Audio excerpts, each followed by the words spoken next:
In a move that stunned Western capitals and lit a fire across Africa, Uganda has done the unthinkable, launched its first-ever fully Ugandan-owned gold refinery, the Euro Gold Refinery. Not foreign-owned. Not run by multinational parasites. This time, the gold belongs to Ugandans.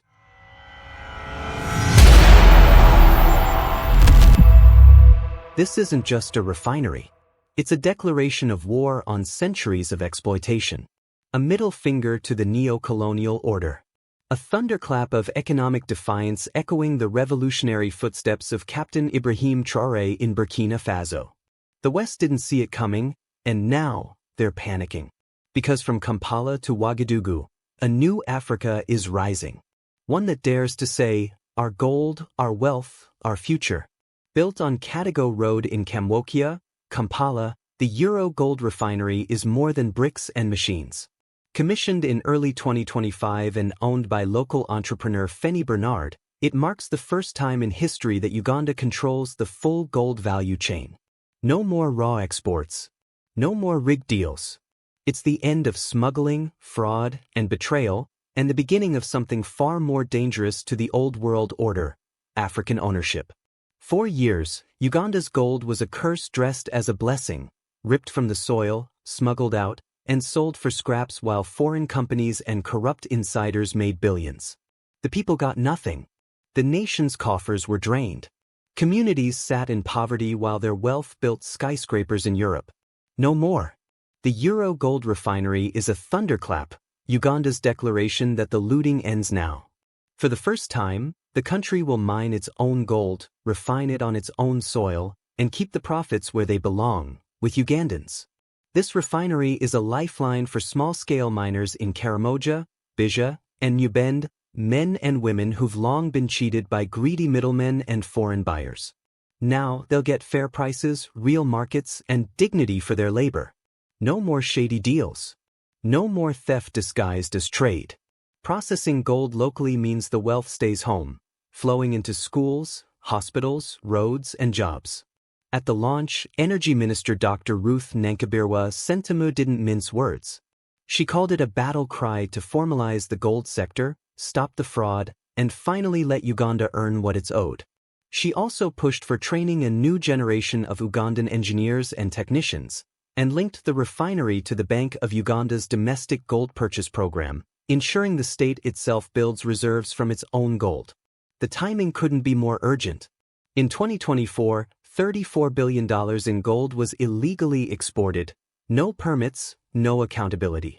And in early 2025, a police probe led by Deputy Director Beata Chelimo uncovered massive gold scams targeting foreign investors, implicating 24 security officers in a criminal syndicate. While these crooks got rich, mining communities remained in the dark. No water, no electricity, no schools. Now, Uganda is done bleeding. The refinery isn't just metal and machinery, it's a line in the sand. A promise that the era of theft is over. Out of the shadows of exploitation, Uganda is rising, not crawling, but roaring like a phoenix ready to burn the old system to the ground. President Yoweri Museveni's 2021 mining and minerals bill slammed the door on raw mineral exports, forcing the world to deal with Uganda on its terms. But in 2022, he dropped a bombshell that few saw coming. Uganda holds 31 million metric tons of gold, with 320,000 metric tons of pure extractable gold, valued at a staggering $12.8 trillion. Let that sink in. Enough to transform Uganda into an economic superpower, if, and only if, corruption doesn't steal it first. This is the crossroads. Managed with integrity, this wealth could build hospitals, power schools, and connect every corner of the country with modern infrastructure. Left in the hands of crooks, it could vanish like so much of Africa's stolen future. Between February 2024 and 2025, gold brought in $39 billion, 37% of Uganda's export revenue. But with the Euro Gold Refinery now in motion, Uganda is done losing billions to fraud, smuggling, and foreign greed. The leaks stop here. This is economic war. A direct strike against neo-colonialism. Uganda is standing tall, telling the world, we will no longer be your gold mine. We are taking back what's ours. And the West? They're watching rattled, because they know what's coming. Now let's move to Burkina Faso, the birthplace of the revolution that Uganda is now boldly following. It's here that a 37-year-old geologist turned revolutionary has thrown the entire neo-colonial system into chaos. Captain Ibrahim Traoré didn't just take power in September 2022, he lit a match under centuries of Western exploitation. Burkina Faso, sitting on some of Africa's richest gold reserves, had been bled dry. Multinationals from Britain, Canada, and Australia raked in billions while the Burkinabe people starved.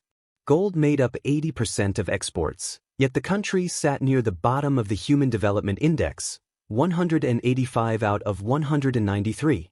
That ended with Traoré. Channeling the legacy of Thomas Sankara, he nationalized major gold mines and banned the export of unrefined gold to Europe. Then, in November 2023, he broke ground on Burkina Faso's first-ever national refinery, built with local company Marina Gold and set to process 150 tons a year. Real gold, real jobs, real power, staying in the hands of the people. But he didn't stop there. He tore up the old mining laws. Foreign companies no longer walk away with 90% of the profits. He created SHATTERS, a state-run mining giant that seized 5 more mines from foreign hands in mid-2025. He shut the door on small-scale smuggling by banning export permits, choking off the black market. Every ounce of gold now feeds the Burkinabe state. Every policy is a direct hit on the West's grip. This isn't reform, it's rebellion. And it's working. These aren't just policies. They're acts of war, a direct punch to the face of centuries-long Western plunder. Captain Traoré didn't come to tweak the system. He came to burn it down. Burkina Faso's nationalized gold mines and new refinery are now pumping profits into state hands, funding roads, schools, hospitals, and an army strong enough to fight jihadist insurgents born from Western chaos, like NATO's 2011 destruction of Libya. No more begging. No more crumbs. Traoré is feeding his people with homegrown investment, from agriculture to child health care, and GDP is set to surge 8% annually through 2043. That's millions lifted from poverty without a cent from the IMF or World Bank. He told them to keep their debt traps. Burkina Faso will rise on its own gold. This is real sovereignty.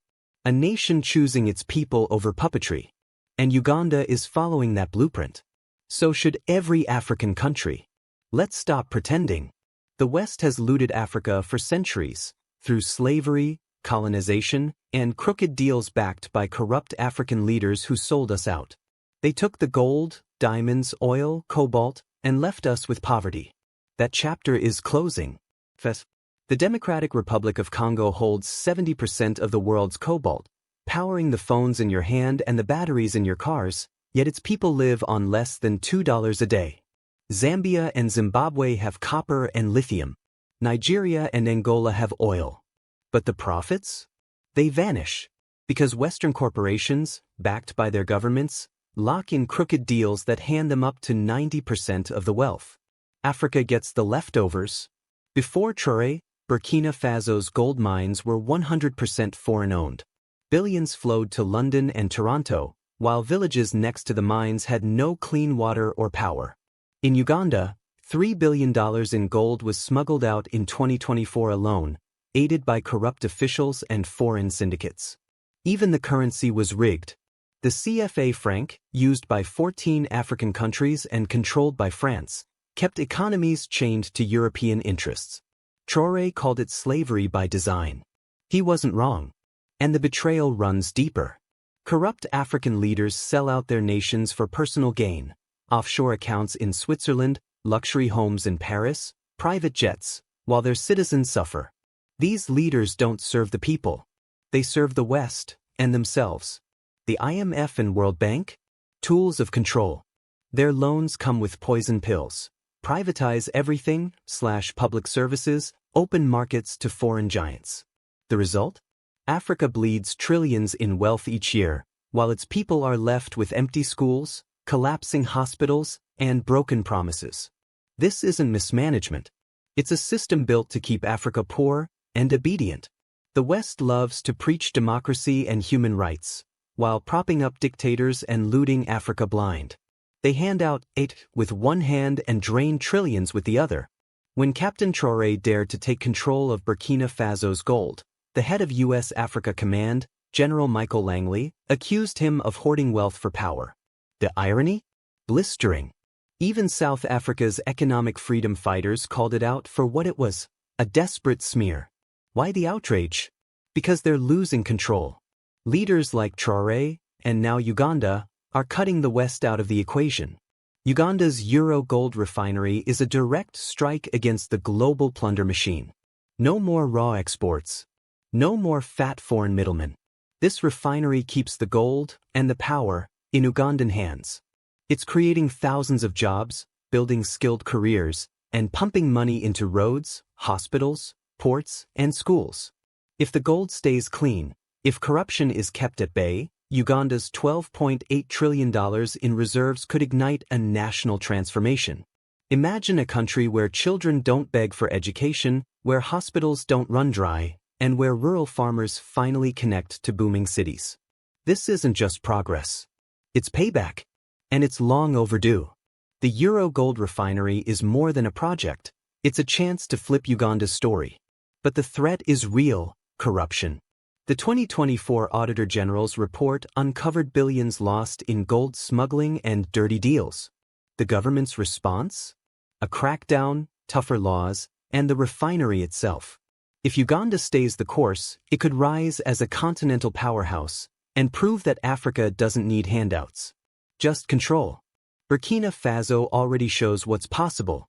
Under Captain Traoré, nationalized mines now fund roads, hospitals, and schools.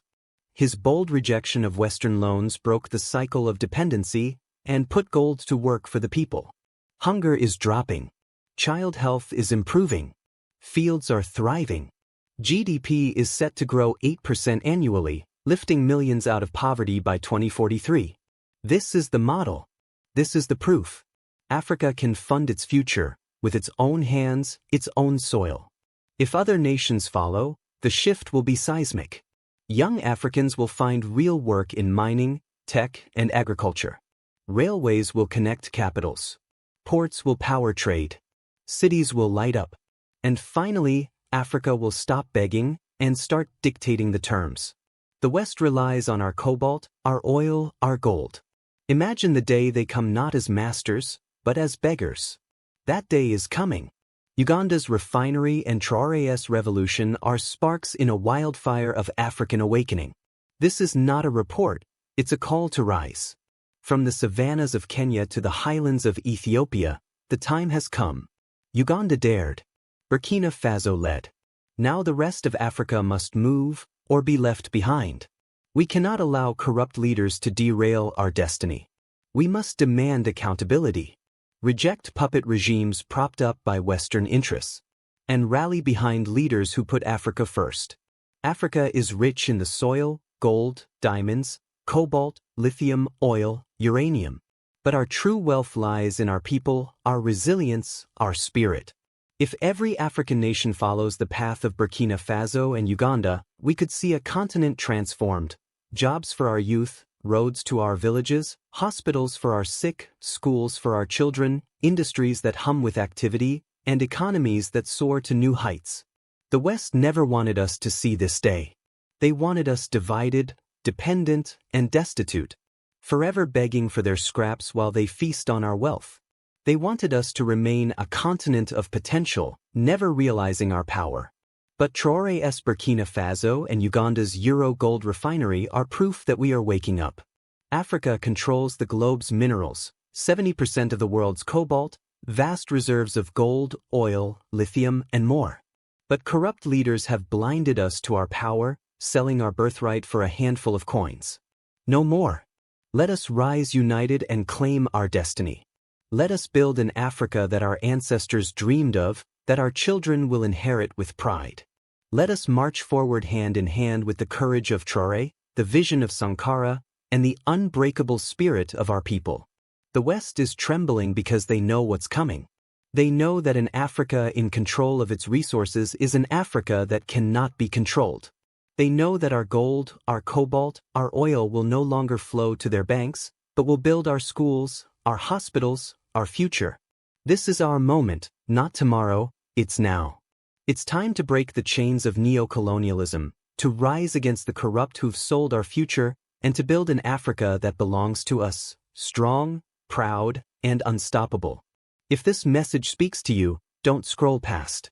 Like it, share it, subscribe for more, and drop a comment. Let the world know that Africa is rising.